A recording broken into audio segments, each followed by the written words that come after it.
बिस्मिल्लाहिर्रहमानिर्रहीम। अस्सलाम वालेकुम। आज हमने पढ़ना है micro food constituents mineral elements.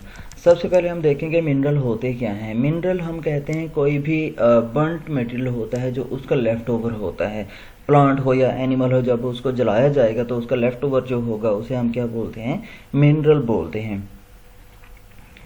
तो इसमें जो ऑर्गेनिक मटेरियल होंगे वो सारे के सारे क्या हो जाते हैं, जल जाते हैं। इसमें ऑक्सीजन, हाइड्रोजन, कार्बन, नाइट्रोजन ये नहीं शामिल होते। जो इनऑर्गेनिक मटेरियल होता है वो तमाम लिविंग टिश्यूज़ के अंदर मौजूद होता है। बॉडी के अंदर दो तरह के काम करता है इनऑर्गेनिक मटेरियल, एक तो बॉडी बिल्डिंग का और दूसरा रेगुलेटिंग का। बॉडी बिल्डिंग के फंक्शन में अगर हम देखें तो ये जो हमारे पास सब्सटेंसेस होते हैं स्केलेटल सिस्टम का अफेक्ट करते हैं, सॉफ्ट टिश्यूज़ को अफेक्ट करते हैं। ऑलमोस्ट ऑल बॉडी स्ट्रक्चर के अंदर पाए जाते हैं। रिजिड स्ट्रक्चर जैसे कि बोन्स हैं, टीथ हैं, या सॉफ्ट बॉडी टिश्यूज़ जैसे मसल्स हैं, सब के अंदर क्या पाए जाते हैं, मिनरल एलिमेंट्स पाए जाते हैं और अपने डिफरेंट फंक्शंस परफॉर्म करते हैं। रेगुलेटरी फंक्शंस में देखें, ये जो इनऑर्गेनिक मिनरल्स हैं, वैरायटी ऑफ फंक्शंस जैसे कि हार्ट बीट को रेगुलेट कराना, ब्लड क्लॉटिंग है, इंटरनल प्रेशर बॉडी का मेंटेन करना, ऑस्मोटिक एडजस्टमेंट्स को मेंटेन करना, ट्रांसपोर्ट जो है ऑक्सीजन की उसको कैरी करना, लंग टिश्यूज़ को मेंटेन करना, उसके अंदर जो वही ऑक्सीजन की ट्रांसपोर्ट है उसको बहाल करना। ये जो फंक्शंस होते हैं इन ऑर्गेनिक मटेरियल की वजह से, इन ऑर्गेनिक कॉन्स्टिट्यूएंट्स की वजह से बॉडी फ्लूइड्स के, वो डिफरेंट इंजाइमेटिक सिस्टम के थ्रू भी हो सकते हैं। डिफरेंट इंजाइम सिस्टम भी उनको क्या करते हैं, रेगुलेट करते हैं। इनऑर्गेनिक मटेरियल बॉडी के अंदर असेंशियल होते हैं, हमारी डाइट के अंदर इसीलिए ज़रूरी होते हैं क्योंकि अगर ये हमारी डाइट के अंदर नहीं होंगे तो बॉडी के डिफरेंट फंक्शंस परफॉर्म नहीं हो सकेंगे। इनऑर्गेनिक सब्सटेंसेस को दो कैटेगरीज के अंदर डिवाइड किया जाता है, एक मैक्रो फूड कॉन्स्टिट्यूएंट्स और दूसरा है माइक्रो या ट्रेस इनऑर्गेनिक मटेरियल। माइक्रो और मेजर इनऑर्गेनिक मटेरियल में वो जो ज़्यादा क्वांटिटी के अंदर मौजूद होते हैं बॉडी के अंदर, जिनकी ज़्यादा अमाउंट के अंदर ज़्यादा अमाउंट रिक्वायर्ड होती है बॉडी को। कैल्शियम है, फास्फोरस है, सोडियम है, क्लोरीन है, पोटाशियम है, मैग्नीशियम है, सल्फर है। जबकि माइक्रो या ट्रेस इनऑर्गेनिक मटेरियल वो होते हैं जिनकी बॉडी को कम क्वांटिटी के अंदर ज़रूरत होती है। इनमें आयरन है, आयोडीन है, मैग्नीज है, कॉपर है, जिंक है, कोबाल्ट है और फ्लोरीन शामिल हैं। इसके अलावा अगर हम बात करें कुछ ट्रेस एलिमेंट्स की, जैसे एल्यूमिनियम है, सेलेनियम है, मोलिब्डेनम है, क्रोमियम है, आर्सेनिक है, बोरान है, निकल है और सिलिकॉन है, ये पाए जाते हैं बॉडी के अंदर और नॉर्मल फंक्शनिंग के लिए ज़रूरी होते हैं। ज़्यादातर जो मिनरल एलिमेंट्स हैं वो असेंशियल होते हैं, डाइट से हमें हासिल करते हैं और इनकी जो डेफिशिएंसी होती है वो किसी ना किसी तरह की न्यूट्रिशनल डिसऑर्डर को लेके आती है। जो रेकमेंडेड डाइटरी अलाउंस है सिलेक्टेड इन ऑर्गेनिक मटेरियल का, देखें इन्फेंट्स के अंदर जिनकी एज ग्रुप दिया गया है और डिफरेंट मिनरल्स हैं। कैल्शियम डेली बेसिस पे कितना, 400 मिलीग्राम। ऐसे बच्चे जिनकी 0 to 0.5 ईयर्स ऑफ एज होती है और 0.5 years to 1 year of age तक 600 मिलीग्राम कैल्शियम रिक्वायर्ड होती है। फास्फोरस है, मैग्नीशियम है, आयरन है, जिंक है, आयोडीन है, सेलेनियम है। डिफरेंट मिनरल्स की मेल्स हैं, फीमेल्स हैं, वोमेन्स हैं, चिल्ड्रन हैं, इन्फेंट्स हैं, इनके अंदर क्या दिए गए हैं, क्वांटिटीज़ दी गई हैं कि कितने कितने पर डे बेस पे कंज्यूम करनी चाहिए। Major inorganic materials, major inorganic materials में अगर हम कैल्शियम की बात करें तो कैल्शियम हमारे बोन्स और टीथ फॉर्मेशन में बहुत अहम किरदार अदा करता है। विदाउट कैल्शियम हमारा जो बोन्स हैं वो क्या होना शुरू हो जाती हैं, पोरस होना शुरू हो जाती हैं। जब पोरस होना शुरू हो जाएंगी तो जो बच्चे हैं उनके अंदर रिकेट्स की बीमारी होना शुरू हो जाती है और जो बड़े होते हैं उनके अंदर ऑस्टियोमलेशिया। रिकेट्स एक्चुअली क्या होती है, टांगें टेढ़ी हो जाती हैं, एबनॉर्मली बेंडिंग ऑफ जो लोअर लिम्ब हैं, जिसे टांगें हैं वो क्या हो जाती हैं, मोल्ड हो जाती हैं, मुड़ जाती हैं।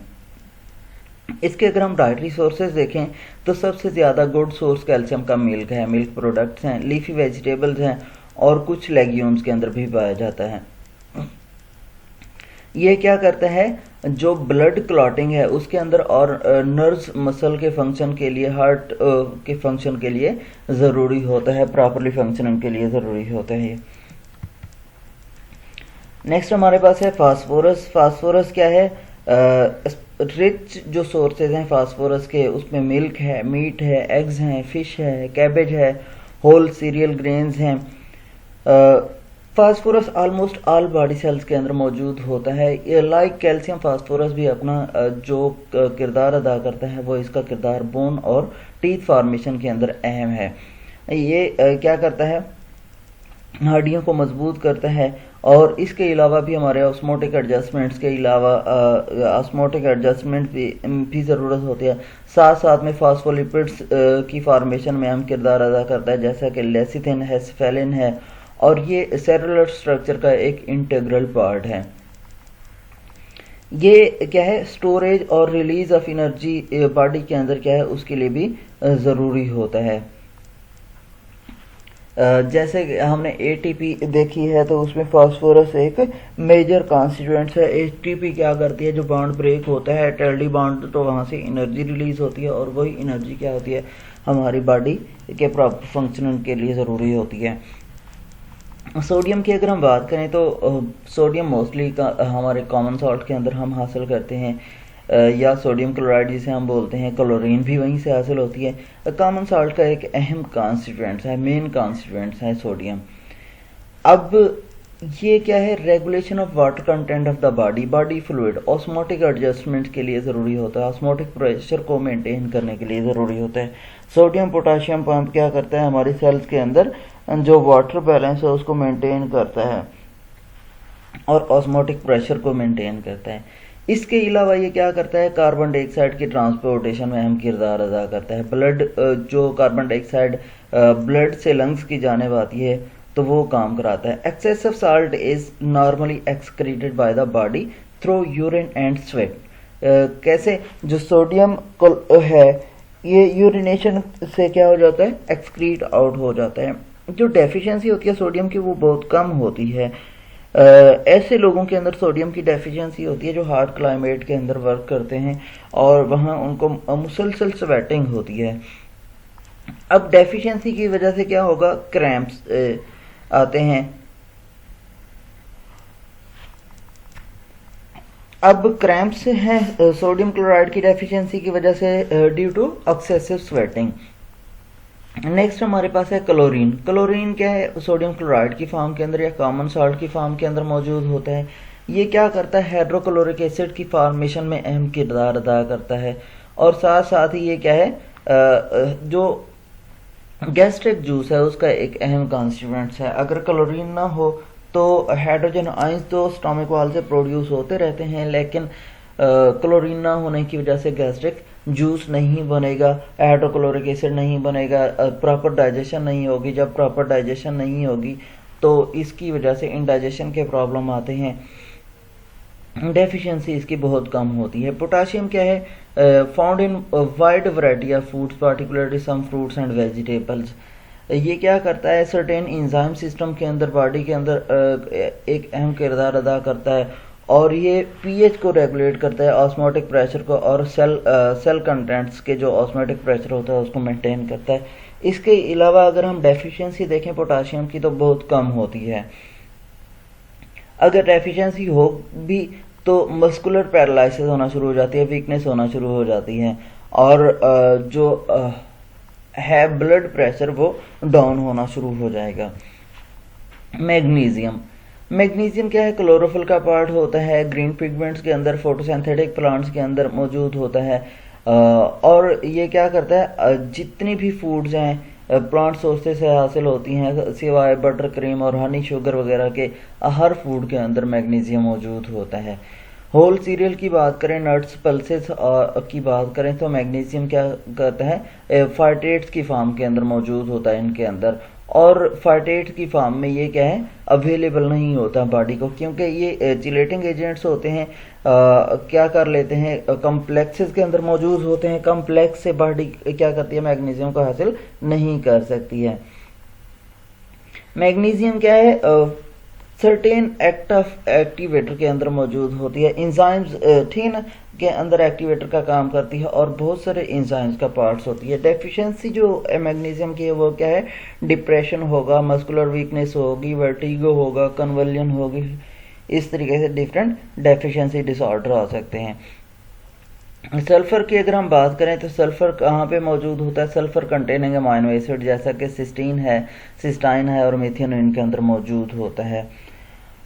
ये क्या करता है, प्रोटीन सिंथेसिस के लिए अहम किरदार अदा करता है बॉडी के अंदर। गुड सोर्सेज जो हैं सल्फर के वो वीट हैं, जम है, पल्सेस है। इसके अलावा सल्फर हमारे क्या है, नेल्स और जो हेयर है उसके अंदर एक अहम किरदार अदा करता है, क्योंकि कैराटिन एक हमारे पास sulphur containing amino acid sulphur containing protein है। जब सल्फर नहीं होगा तो कैराटिन फॉर्मेशन प्रॉपर नहीं होगी और उसकी वजह से डिफरेंट डेफिशिएंसी डिसऑर्डर्स आना शुरू हो जाते हैं। माइनर इनऑर्गेनिक मटेरियल्स की अगर हम बात करें तो ये मटेरियल बहुत ट्रेसेस क्वांटिटीज़ के अंदर ज़रूरी होते हैं। जब बिल्कुल माइन्यूट क्वांटिटीज़ के अंदर ज़रूरी होते हैं तो ये बहुत वाइटल फंक्शन परफॉर्म करते हैं in the enzymatic activity of the human body system या ऑर्गेनिज्मिक बॉडी सिस्टम। तो ये हार्मोन्स को और एंजाइम्स को, विटामिन्स को क्या करते हैं, प्रॉपर फंक्शनिंग कराते हैं और इंटीग्रल पार्ट हैं ये। मोस्ट ऑफ द एलिमेंट्स जो होते हैं सफिशिएंट क्वांटिटीज़ के अंदर मौजूद होते हैं फूड के अंदर, लेकिन अगर इनकी डेफिशिएंसी होगी तो डेफिशिएंसी डिसऑर्डर्स इमर्ज होते हैं और इनके क्रोनिक लेवल पे क्या होता है, एक्सपोजर होता है, क्रोनिक डिजीजेज इमर्ज होती हैं due to minor inorganic material की डेफिशिएंसी की वजह से। हमारे पास इनमें आयरन है। सबसे पहले आयरन एप्रिशिएबल क्वांटिटीज़ के अंदर मौजूद होता है, लिवर के अंदर, किडनी के अंदर, हार्ट के अंदर, लीन मीट के अंदर, एग यॉक के अंदर। उसके अलावा ऑयस्टर्स हैं, ड्राई बीन्स हैं, पल्सेस हैं, डार्क ग्रीन लीफी वेजिटेबल्स हैं, ड्राइड फ्रूट्स हैं या होल ग्रेन्स हैं। इनके अंदर आयरन क्या है, सफिशिएंट क्वांटिटीज़ के अंदर मौजूद होता है और हमारी बॉडी को अवेलेबल होता है। इसके अलावा ये डाइट के अंदर कुकिंग में यूटेंसिल्स के थ्रू भी दाखिल होता है। इन ऑर्गेनिक बॉडी कॉन्स्टिट्यूएंट्स है। Iron intrinsic part of the haemoglobin है, जो क्या करती है, ऑक्सीजन को लंग्स की जानब लेके जाती है और लंग्स से मसल, वो ब्रेन या दूसरे बॉडी पार्ट के। अगर आयरन मौजूद नहीं होगी तो oxygen carrying capacity of the blood क्या हो जाएगी, कम हो जाएगी।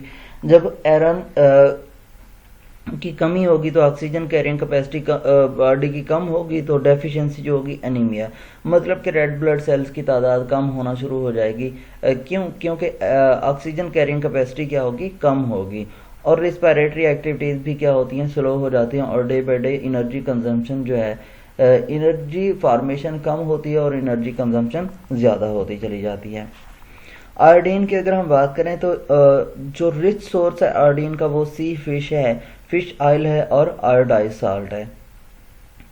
आयोडीन जो लैंड प्लांट्स के अंदर अगर हम बात करें तो मेनली डिपेंड करती है उसके कंटेंट के ऊपर, सॉइल के अंदर आयोडीन कंटेंट के ऊपर। अगर सॉइल के अंदर आयोडीन डेफिशिएंसी होगी तो अल्टीमेटली जो प्लांट अपटेक है वो भी नहीं होगा और प्लांट फूड्स के अंदर आयोडीन की कमी होगी। आयोडीन बहुत सारे हार्मोन्स जैसे कि का एक अहम कॉन्स्टिट्यूएंट्स है। मेजरली ये क्या करता है, थायरॉक्सिन को इन्फ्लुएंस करता है और रेट ऑफ ऑक्सीडेशन बॉडी के अंदर बढ़ाएगा। जब ऑक्सीडेशन बढ़ेगी तो एनर्जी क्या होगी, ज़्यादा प्रोड्यूस हो रही होगी। अब यहाँ पे दो टाइप्स की डिजीजेस हो सकती हैं, आयोडीन डेफिशिएंसी या एक्सेस ऑफ आयोडीन के साथ। हाइपोथायरॉयडिज्म है और हाइपरथायरॉयडिज्म है। हाइपोथायरॉयडिज्म में होता यह है कि ऑक्सीडेशन कम हो रही होगी, बॉडी क्रैम्पिंग सिचुएशन के अंदर चली जाती है। अगर हाइपरथायरॉयडिज्म की बात करें तो वहाँ पे ऑक्सीडेशन ज़्यादा हो रही होगी, बॉडी को एनर्जी ज़्यादा मिल रही होगी, तो वहाँ पे ब्लड प्रेशर भी बढ़ सकता है। डेफिशिएंसी जो आयोडीन की है उसकी वजह से ग्वाइटर हो सकता है, ग्वाइटर क्या है, इनलार्जमेंट ऑफ थायराइड ग्लैंड है। थायराइड ग्लैंड क्या होते हैं, बड़े होना शुरू हो जाते हैं। जिंक है, जिंक किडनी है, लिवर है, ऑयस्टर्स है, इसके गुड सोर्सेज होते हैं जिंक के।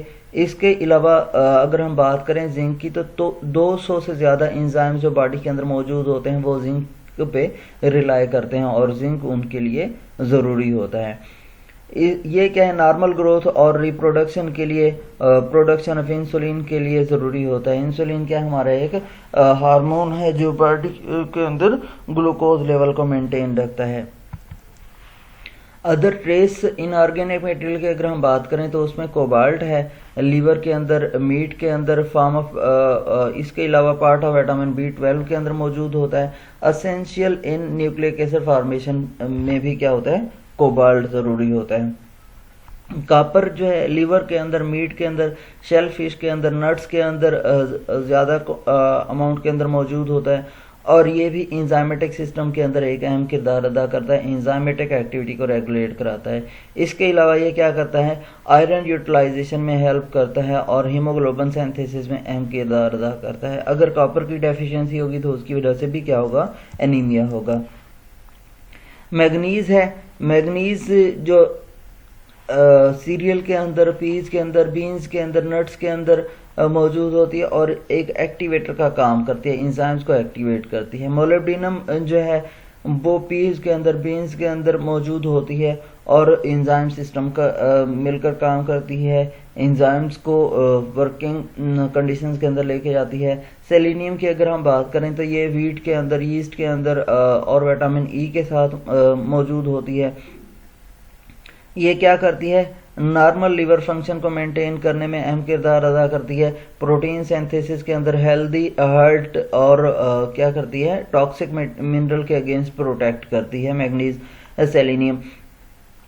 फ्लोरीन की अगर हम बात करें तो ये सी फिश के अंदर पाई जाती है, फ्लोरिनेटेड वाटर के अंदर, टी के अंदर, और इसका काम जो है ये क्या करती है, स्ट्रॉन्ग बोन्स को मेंटेन करने में हेल्प आउट करती है, उनका एनिमल को इंटैक्ट करती है।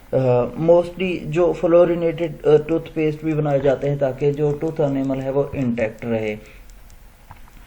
लॉसेस जो ड्यूरिंग प्रोसेसिंग है इनऑर्गेनिक मटेरियल के, वो अगर हम देखें तो फूड प्रोसेसिंग में क्या होते हैं, इनऑर्गेनिक मटेरियल के लॉसेस होते हैं।